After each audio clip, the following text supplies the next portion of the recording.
Good afternoon, my friend. এয়া আজি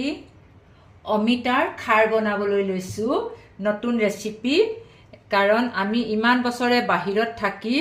এইবিলাক খাবলৈ নাপাওঁ বহুত মুস্কিলছে যোগাৰ কৰিছো আগতে অসমত মাহঁতক আৰু বাকি সকলো মিতুৰৰ ঘৰত খাই পাইছিলো বৰ ভাল লাগে জুতি লগা আজি ভাত মুঠি যাব এতিয়া প্ৰথমে এয়া গৰম কৰি লম গেছত অকমান পানী দি গৰম কৰি লম ফটককে হ'ব তেতিয়া ওকে আৰু এয়া হৈছে কলখাৰ ৰেডি কৰি থওঁ হিদিনা বনাই থৈছিলো এয়া কলখাৰ এয়া আৰু এয়া মিঠাতেল অকমান দি দিব লাগে আৰু এয়া নহৰু আদা শুকান জলকীয়া দুটি দিম এয়া আৰু এয়া কেঁচা জলকীয়া দিম বস ইমানেই কাম তাকে আমি বস্তু যোগাৰ নহলে বনাবলৈ দিগদাৰ পাওঁ কিন্তু ভাতমুঠি বহুত ধুনীয়াকৈ খাব পাৰো এয়া লসুন আদা আৰু কলখাৰখিনি দিলো এয়া দুটা জলকীয়া শুকান আৰু কেঁচা জলকীয়া এটা ভাঙি দি দিছো টেষ্টটো হ'বৰ কাৰণে কিন্তু মই নাজানো হিমান কলখাৰ বনাব অমিতাত আপোনালোকে জানে যদি এটা মোক অকমান কবচোন কেনেকৈ বনায় আজি ইমান বছৰে বাহিৰত আছো হাজবেণ্ড ডিফেন্সত চাকৰি কৰাৰ বাবে এতিয়া ৰিটায়াৰ হলত বস্তু যোগাৰ কৰি খুৱাইছো ল'ৰাও ডাঙৰ হ'লগৈ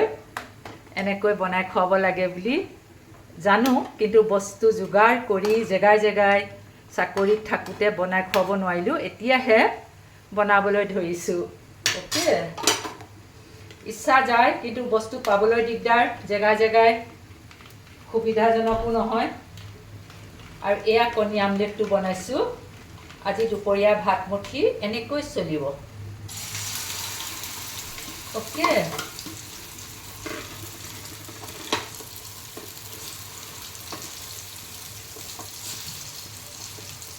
বস ইয়াত এতিয়াহে নিমখ দিছো নিমখ দিবলৈ পাহৰি গৈছিলো হালধি নিদিয়ে সেইটো জানো কিন্তু এয়া খাবলৈ লৈছো অমিতাৰ কলখাৰ দিয়া তৰকাৰী আৰু এয়া আন্দা আমলেট ভাত কেইটামান খাইছো তাৰমানে মোৰ ৰুট কেনেল কৰিবলৈ যাওঁ হেয়া চলি আছে উইথ বিহুত ব্যস্ত আছিলো মোবাইলটো বেয়া হৈ আছিলে অলপমান সেইকাৰণে মই ভিডিঅ'বোৰ বনাব পৰা নাছিলো সৰি মোৰ এয়া ৰেচিপিবিলাক কেনে দেখিছে জৰুৰ জনাবচোন লাইক এণ্ড কমেণ্টটো কৰিবই আৰু কলখাৰটো কেনেকুৱা বনালো অমিতাৰ খাৰখিনি সেইখিনি অকমান জনাই দিলে ভাল পাম